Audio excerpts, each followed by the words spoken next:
Mga kababayan, mainit na day 5 ng impeachment trial ni VP Sara Duterte sa Senado. Isang matinding shocking truth na naman ang sumambad sa ating mga muka. Matapos mapahiya ang NBI kahapon, ngayon naman ang mismong pinagkakatiwalang Chief of Staff ng Office of the Vice President, si Attorney Zuleika Lopez, ang sapilitang kinaladkad at hinainan ng subpina at testifikandum ng House Prosecution Panel.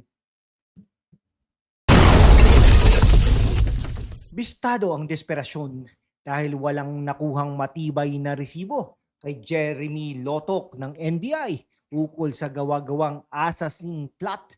Si Attorney Zuleika Lopez naman ang pinipilit nilang pigaing tumistigo laban sa kanyang boss. Pero ang hindi nila alam, nina Chel Jokno at Leila De Lima, sinalubong sila ng legal genius defense ni Attorney Mark Vinluan. At tandaan nyo ang huling salita ni Lopez nang bumisita sa Senado noong nakarang linggo. Prepare for the typhoon, Inday. Aba, mukhang ang prosecution ang totoong binabagyo ngayon sa loob ng korte sa impeachment trial court. Mga kaibigan, panoorin ninyo hanggang dulo ang pasabog na ito. Okay, bago natin himayin kung paano binuwag ng defense team ang motibo ng proseksyon ngayong day 5. Mag-subscribe muna kayo, mga kababayan, sa mundo kung saan ang kasinungalingan ay nangingibabaw, ang katotohanan ng unang sinisikil. Pero kasama kayo, magpapatuloy tayo sa laban, walang takot, walang kinikilingan, at laging handa para sa bayan. Sumali na sa aking YouTube channel membership sa #WalkWithLand at tulungan natin ang channel na maabot ang 100,000 subscribers. Ito ang isipin ninyo, mga kababayan. Lalo na sa ating mga OFWs na nagbabanat ng buto para sa kabuhayan ng kanilang pamilya. Ang buwis ninyo ginagamit para sa mga mahabang sarsuelang ito sa Senado na target ubusin ng oras sa loob ng 92 days. Yung 92 days na po yan, hindi po yan 3 months Kasi 3 araw lang po, 1 linggo sila, mga kaibigan. So ibig sabihin, yung 92 days na yan ay 7 buwan. Isang opisyal ng gobyerno, si Attorney Zuleika Lopez, na gumagawa lang ng kanyang tungkulin sa Office of the Vice President. Ang pilit nilang ginigipit mula pa noong House hearings, noong mga 2024 pa yan, hanggang ngayon sa impeachment trial. Bakit? Dahil desperado silang maghanap ng butas kung saan wala naman talaga, mga kaibigan. Heto ang katotohanan na ayaw ipaalam sa inyo ng mga mainstream media. Bakit ba gigil na gigil ang prosekusyon na tawagin si Attorney Zuleika Lopez bilang kanilang ikalawang testigo para sa Article 4 o ang usapin ng grave threats at inciting to sedition?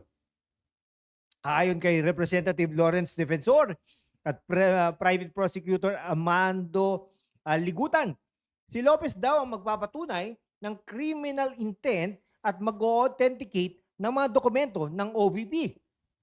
Pero heto ang malaking supalpal na inilatag na Attorney Mark Vinluan ng defense team. Mga kaibigan, isang pasabog muna. Gising Gising, gising, gising. Gisingin natin ang mga natutulog na utak.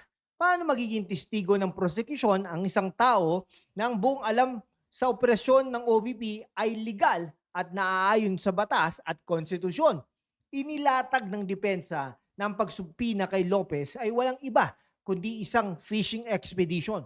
Isang desperadong hakbang dahil alam nilang ang ebidensya ng NBI kahapon ay nganga at walang kwenta dahil video lang sa internet ang hawak, mga kaibigan. Di ba? Kaya talagang hindi rin maintindihan Nang tanungin ng prosecution, ukol sa mga kilos ni VP Sara sa press conference noong November 2024, ang depensa ay mabilis na humirit ng matitigas na objection. Ito ina-anticipate lang po natin kung ano po yung mangyayari bukas o mamaya. Hindi pwedeng pilitin ang isang testigo na mag-isip o mag-speculate sa emosyon o takbo ng utak ng pangalawang pangulo supalpal ang plano ni Jokno. Mahiya naman kayo sa Supreme Court at sa buong bansa. Humarap kayo sa impeachment court sa ilalim ni Senate President Win Gatchalian at Presiding Officer Chis Escudero. Tapos ang estratehiya ninyo ay gipitin ang mga tauhan ng Vice Presidente.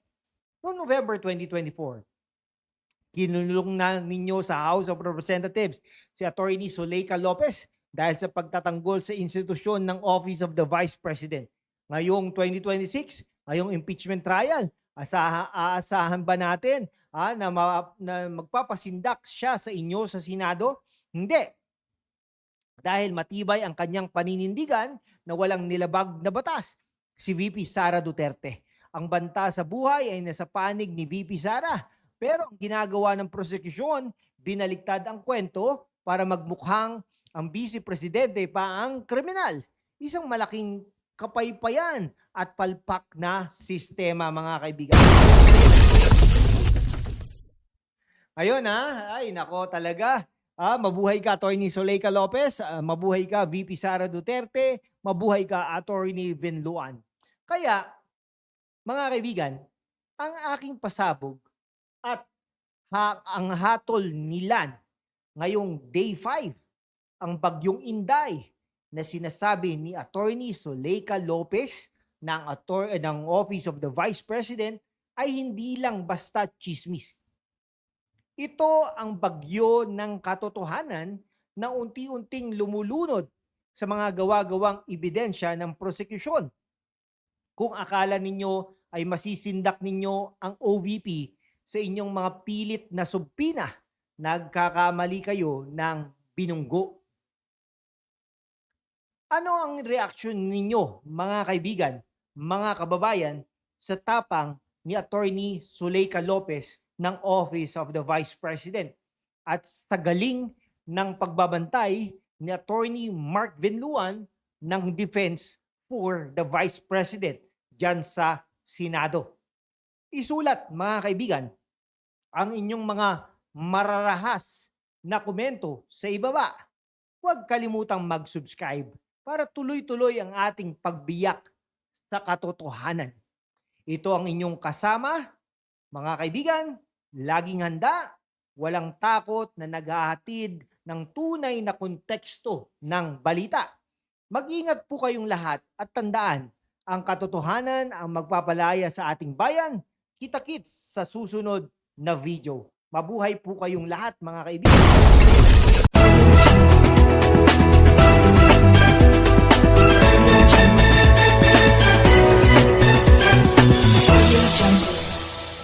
Hanggang sa muli.